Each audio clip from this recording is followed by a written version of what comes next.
Y seguimos aquí en Identidad, un programa especial de balance hoy en educación, ¿no? Tendríamos que hablar horas, para hacer un balance de este año y para enfocarnos en los alumnos, en los docentes. Me parece que un aspecto también muy importante es el salario, ¿no? Es una de las condiciones, ¿no? por la que trabaja también el docente. No podemos solamente vivir de la vocación. Exactamente. ¿Qué pasó, Gerardo, este año en el bolsillo del docente? Si el salario es la variable que se usa, digamos, para medir el rol, la importancia y la jerarquía de un docente en el crecimiento y en el desarrollo de una persona, de una familia o de un país, bueno, a todas luces es claramente insuficiente. La propuesta que a nosotros nos hizo finalmente el gobierno provincial es obviamente muy baja, es bastante pobre, porque, te explico rápidamente en números. Los analistas estiman que el índice inflacionario va a llegar en enero, ¿sí?, con aproximadamente entre un 35 y un 40% final acumulado interanual, ¿sí?, de enero a enero. Y a nosotros, el salario actualizado acumulado va a ser solamente del 25%, es decir, vamos a quedar 10 puntos desfasados respecto a la inflación. Es el primer indicador. Sí. Hay otro elemento que nosotros valoramos mucho para medir la justicia y la dignidad del salario, que es el límite de la línea de la pobreza. Hoy, para no ser pobres, tenés que ganar 50.000 pesos, ¿sí? Y a la fecha, con todos los incrementos que nos han dado y que van a terminar de impactar en el mes de enero, vamos a llegar apenas a 40.000 pesos. Es decir, vamos a quedar 10.000 pesos por debajo de la línea de la pobreza, ¿sí? Nosotros tenemos que trabajar al día de hoy 12 años para dejar de ser pobres y para recuperar el desfasaje de esos 10.000 pesos por debajo de la línea de la pobreza. La verdad que es a todas luces claramente insuficiente. Sí, totalmente. Les pregunto por el modelo de educación. Uno piensa en cómo hacemos los docentes, ¿no?, para ir innovando, para ir incorporando, y más el desafío de este año, ¿no?, de la virtualidad. A ver, yo creo que no hay que pensar hoy en el docente individual. Hay que pensar en la comunidad educativa, el trabajo en equipo, en el trabajo colaborativo y cooperativo.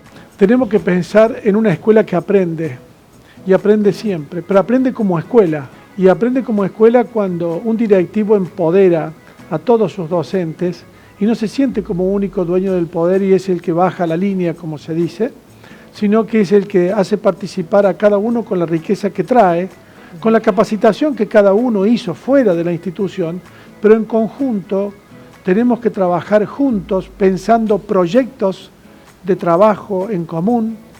Tenemos que pensar a trabajar por áreas, por proyectos, tenemos que ir utilizando distintas estrategias de manera tal que hagamos al alumno también un protagonista de su aprendizaje. Hoy hay que pensar ya no solo en una escuela del maestro que dice todo lo que sabe, sino también de un alumno que aprende a buscar e investigar información, seleccionar, validar esa información. Desde el nivel inicial hasta el nivel secundario es muy importante los vínculos presenciales, porque es un modo no solo de transmitir conocimientos, sino que también hay toda una socialización, hay una camaradería, ¿no?, amistad, etcétera. La mirada y todo lo gestual también, que con la conectividad, Sí, por otro lado, que quería cerrar también la idea, el otro complemento que es la familia. Yo creo que la familia ha tomado nuevamente conciencia de la gran responsabilidad que tiene en que su hijo se eduque. Entonces, no solo acompañándolo, sino también enviándolo a la escuela, que vaya a la escuela. Cada vez que perdemos que nuestros alumnos dejen de ir o estén desconectados, estamos perdiendo mucho futuro. ¿Cómo ven esto, de la familia? Porque hay padres, he escuchado padres que dicen estuvieron de vacaciones todo el 2020. Bueno, es una cuestión a tener en cuenta, justamente lo que decía Janeta ahí respecto a la presencialidad, demuestra y avala lo que mencionaba antes respecto a esta cuestión de que es irreemplazable. Ese encuentro entre el docente, el formador y sus estudiantes es irreemplazable. Se puede acompañar con virtualidad, con educación a distancia, con otras herramientas y recursos que no los puede disponer solo la familia y solo el formador o el profesor, sino que institucionalmente se tienen que tomar las decisiones y brindar herramientas para que lo podamos llevar adelante, y sostener en el tiempo que realmente sea sustentable. En cuanto a las familias, bueno, ha habido una diversidad de criterios y lo fundamental es que también, como mencionaba respecto a la cuestión del salario y realmente jerarquizar o valorar nuestra actividad profesional, porque no es que sí, se escucha de todo y siempre es Vox Populi esto de que, bueno, el que sabe, sabe y el que no enseña. Eso es una barbaridad, porque quienes nos dedicamos a enseñar y a formar nos hemos preparado para eso. Yo tengo una carrera de grado y además me he tenido que formar como profesor.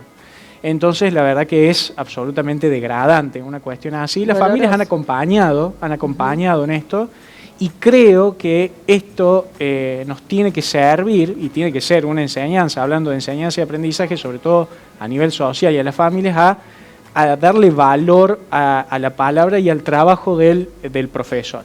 Siempre lo comparo en términos médicos porque pareciera que en términos educativos no tiene el mismo peso que si lo hablamos en términos de medicina. Digamos, uno no le discute al médico el diagnóstico que da, podemos estar de acuerdo o no, nos puede gustar o no la forma o lo que nos dice, pero es así.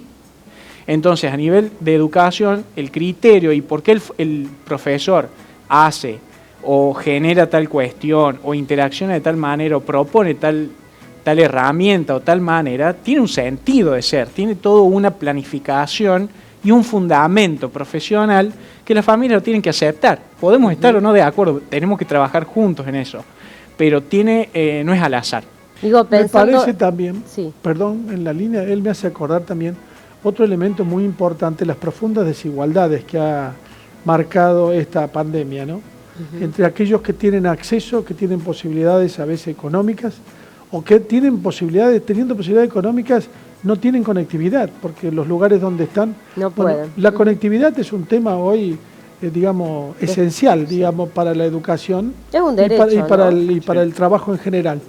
Entonces, yo pienso que una de las cosas que debemos replantearnos, ya no solo como escuela, sino como sociedad, que exige de sus dirigentes que se achique esta brecha.